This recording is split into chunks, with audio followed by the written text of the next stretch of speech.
Hello everybody and welcome back to Alice in Wonderland by Lewis Carroll. My name's Sascha Cooper and I'm a professional actress in Brighton who is represented by Dreams Productions Limited. Now in the last episode, I asked whether the Duchess would come out of prison and who else she would meet on her travels. So when I say she, it's Alice. And I'm going to give you some little clues as to who's going to come up next. You'll find that more animals are going to emerge this time round, as well as the Queen in obvious terms. But one particular character is visually a little hard to represent. This is called a griffin, and to represent the griffin whenever he appears, this little dragon is going to appear. Now, I know in this instance this is Maleficent from Sleeping Beauty. However, this is lockdown, and we need to have the best of both worlds as much as we can and have what we have to hand. So whenever the griffin comes in, this thing is going to represent the griffin, especially as the griffin is a form of dragon that might well have been depicted in the book. So without any further ado, let's carry on with the story. Chapter 9.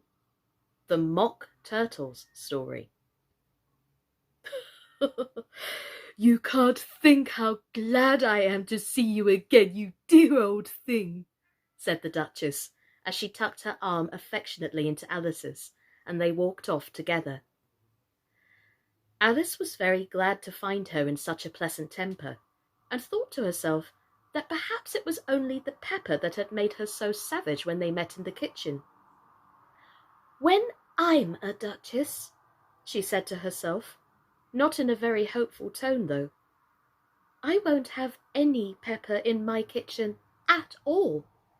Soup does very well without. Maybe it's always pepper that makes people hot-tempered," she went on, very much pleased at having found out a new kind of rule. "And vinegar that makes them sour, and chamomile that makes them bitter, and barley sugar, and such things that make children sweet-tempered. I only wish people knew that, then they wouldn't be so stingy about it, you know."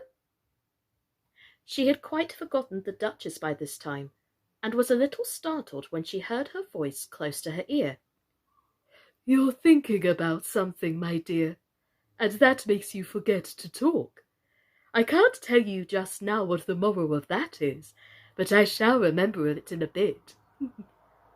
"Perhaps it hasn't one," Alice ventured to remark. "Tut, tut, child," said the Duchess. "Everything has a moral, if only you can find it." And she squeezed herself up closer to Alice's side as she spoke.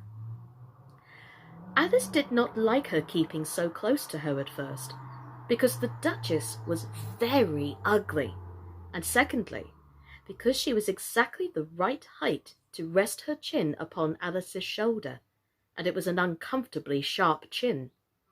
However, she did not like to be rude, so she bore it as well as she could. "The game's going on rather better now," she said by way of keeping up the conversation a little. "Oh, 'tis so," said the Duchess, "and the moral of that is, oh, 'tis love that makes the world go round." "Somebody said," Alice whispered, "that it's done by everybody minding their own business." "Ah, well, it means much the same thing," said the Duchess, digging her sharp little chin into Alice's shoulder as she added, "and the moral of that is, take care of the sense, and the sounds will take care of themselves." "How fond she is of finding morals in things," Alice thought to herself. "I dare say you're wondering why I don't put my arm around your waist," the Duchess said after a pause. "The reason is that I'm doubtful about the temper of your flamingo. Shall I try the experiment?" "He might bite," Alice cautiously replied, not feeling at all anxious to have the experiment tried. "Very true," said the Duchess. "Flamingos and mustard both bite. And the moral of that is, birds of a feather flock together." Only mustard isn't a bird, Alice remarked. "Right as usual," said the Duchess. "What a clear way you have of putting things." "It's a mineral, I think," said Alice. "Of course it is," said the Duchess, who seemed ready to agree with everything that Alice said. "There's a large mustard mine near here, and the moral of that is, the more there is of mine, the less there is of yours." "Oh, I know!" exclaimed Alice, who had not attended to this last remark. "It's a vegetable. It doesn't look like one, but it is." "Oh, I quite agree with you," said the Duchess, "and the moral of that is, be what you would seem to be, or, if you'd like to put it more simply, never imagine yourself not to be otherwise than what it might appear to others, that what you were or might have been was not otherwise than what you had been would have appeared to them or otherwise." "I think I should understand that better," Alice said very politely, "if I had written it down, but I can't quite follow it as you say it." "That's nothing to what I could say if I chose," the Duchess replied in a pleased tone. "Oh, pray don't trouble yourself to say it any longer than that," said Alice. "Oh, don't talk about trouble," said the Duchess. "I make you a present of everything I've said as of yet." "A cheap sort of present," thought Alice. "I'm glad they don't give birthday presents like that." But she did not venture to say it out loud. "Thinking again?" the Duchess asked, with another dig of her sharp little chin. "I've a right to think," said Alice sharply, for she was beginning to feel a little worried. "Just about as much right," said the Duchess, "as pigs have to fly and the But here, to Alice's great surprise, the Duchess's voice died away, even in the middle of her favourite word, moral, and the arm that was linked into hers began to tremble. Alice looked up, and there stood the Queen in front of them, with her arms folded, frowning like a thunderstorm. "A fine day, Your Majesty," the Duchess began in a low, weak voice. "Now I give you fair warning," shouted the Queen, stamping on the ground as she spoke. "Either you or your head must be off, and that in about half no time. Take your choice." The Duchess took her choice, and was gone in a moment. "Let's go on with the game," the Queen said to Alice, and Alice was much too frightened to say a word, but followed her slowly back to the croquet ground. The other guests had taken advantage of the Queen's absence, and were resting in the shade. However, the moment they saw her, they hurried back to the game, the Queen merely remarking that a moment's delay would cost them their lives. All the time they were playing, the Queen never left off quarrelling with the other players, and shouting, "Off with his head!" or "Off with her head!" Those whom she sentenced were taken into custody by the soldiers, who, of course, had to leave off being archers to do this, so that by the end of half an hour or so, there were no archers left, and all the players, except the King, the Queen, and Alice, were in custody and under sentence of execution. Then the Queen left off, quite out of breath, and said to Alice, "Have you seen the Mock Turtle yet?" "No," said Alice. "I don't even know what a mock turtle is." "It's the thing mock turtle soup is made from," said the Queen. "I never saw one or heard of one," said Alice. "Come then," said the Queen, "and he shall tell you his history." As they walked off together, Alice heard the King say in a low voice to the company generally, "You are all pardoned. "Come, that's a good thing," she said to herself, for she had felt quite unhappy at the number of executions the Queen had ordered. They very soon came upon a griffin lying fast asleep in the sun. "Up, lazy thing," said the Queen, "and take this young lady to see the Mock Turtle, and to hear his history. I must go back and see after some executions I have ordered." And she walked off, leaving Alice alone with the griffin. Alice did not quite like the look of this creature, but on the whole, she thought it would be quite as safe to stay with it as to go after that savage Queen. So she waited. The griffin sat up and rubbed its eyes. Then it watched the Queen until she was out of sight. Then it chuckled. "Ha ha ha! What fun!" said the griffin, half to itself, half to Alice. "What is the fun?" said Alice. "Why, she," said the griffin. "It's all her fancy, that. They never execute nobody, you know. Come on." "Everybody says 'come on' here," thought Alice, as she went slowly after it. "I never was so ordered about in all my life. Never." They had not gone far before they saw the Mock Turtle in the distance, sitting sad and lonely on a little ledge of rock, and as they came nearer, Alice could see him sighing as if his heart would break. She pitied him deeply. "What is his sorrow?" she asked the griffin, and the griffin answered, in nearly the same words as before. "It's all his fancy, you know, that he hasn't got no sorrow, you know. Come on." So they went up to the Mock Turtle, who looked at them with large eyes full of tears, but said nothing. "This here young lady," said the griffin, "she wants for to know your history, she do."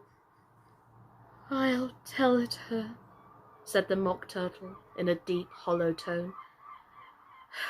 "Sit down, both of you, and don't speak a word until I have finished." So they sat down, and nobody spoke for some minutes. Alice thought to herself, "I don't see how he can ever finish if he doesn't begin." But she waited patiently.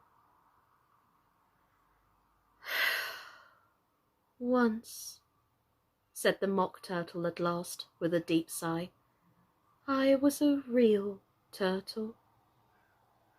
These words were followed by a very long silence, broken only by an occasional exclamation of "Here!"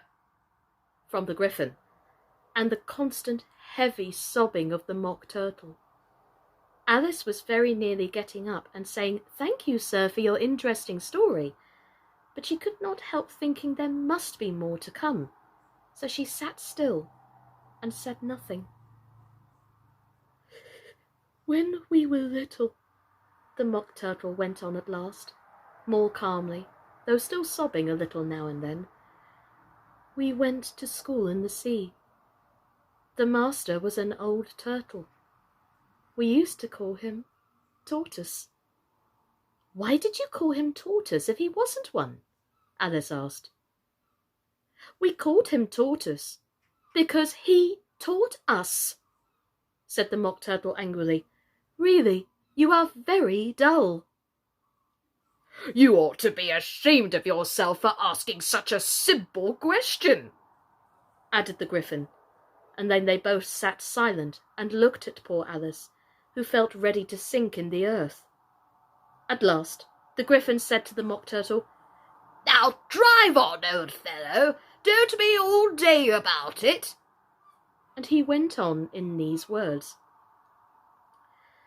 "Yes, we went to school in the sea, though you mayn't believe it." "I never said I didn't," interrupted Alice. "You did," said the Mock Turtle. "Hold your tongue," added the griffin, before Alice could speak again. The Mock Turtle went on. We had the best of educations. In fact, we went to school every day. I've been to a day school too, said Alice. You needn't be so proud as all that. With extras? Asked the Mock Turtle a little anxiously. Yes, said Alice. We learned French and music. And washing? Said the Mock Turtle. Certainly not, said Alice indignantly. Ah, then yours wasn't really a good school, said the Mock Turtle in a tone of great relief. Now, at ours, they had at the end of the bill French, music, and washing. Extra. You couldn't have wanted it much, said Alice, living at the bottom of the sea. I couldn't afford to learn it, said the Mock Turtle with a sigh. I only took the regular course. What was that? Inquired Alice. Reeling and writhing, of course, to begin with, the Mock Turtle replied. And then the different branches of the arithmetic: ambition, distraction, uglification, and derision.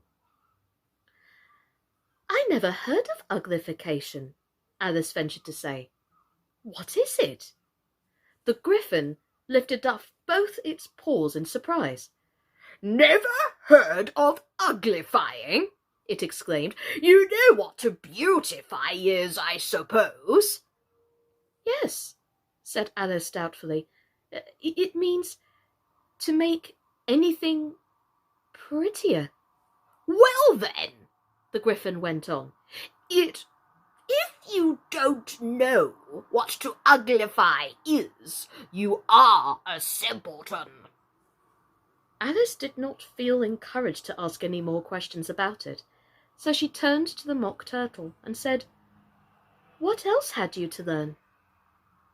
Well, there was mystery, the Mock Turtle replied, counting off the subjects on his flappers. Mystery, ancient and modern, with seaography, then drawling. The drawling master was an old conger eel that used to come once a week. He taught us drawling, stretching, and fainting in coils. What was that like? Said Alice. Well, I can't show it you myself, the Mock Turtle said. I'm too stiff, and the Gryphon never learned it.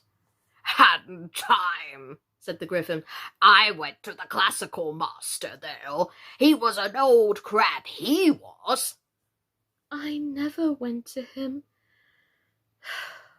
the Mock Turtle said with a sigh. He taught laughing and grief, they used to say. So he did, said the Gryphon, sighing in his turn, and both creatures hid their faces in their paws. And how many hours a day did you do for the lessons? Said Alice in a hurry to change the subject. 10 hours the first day, said the Mock Turtle, 9 the next, and so on. What a curious plan, exclaimed Alice. That's the reason they're called lessons, the Gryphon remarked, because they lesson from day to day. This was quite a new idea to Alice, and she thought it over a little before making her next remark. Then the 11th day must have been a holiday? Of course it was, said the Mock Turtle. And how did you manage on the 12th? Alice went on eagerly. That's enough about lessons, the Gryphon interrupted in a very decided tone. Tell her something about the games now. I wonder what those games are going to be. As always, if you know the tale, you know what to do. Put down into the comments, I know, and shh emoticon. However, if you don't know the tale or are not sure, stick down into the comments what you think some games that the Mock Turtle and the Gryphon might play. It'll be interesting to see what you think. And let us know what sort of games you like to play as well. Whether you're currently a child or whether you're an adult, what sort of things do you like to play? Let us know. In the meantime, tune in tomorrow to find out more about the Mock Turtle. My name's been Sascha Cooper, and this has been Alice in Wonderland. See you tomorrow, everybody, and stay safe. Bye-bye!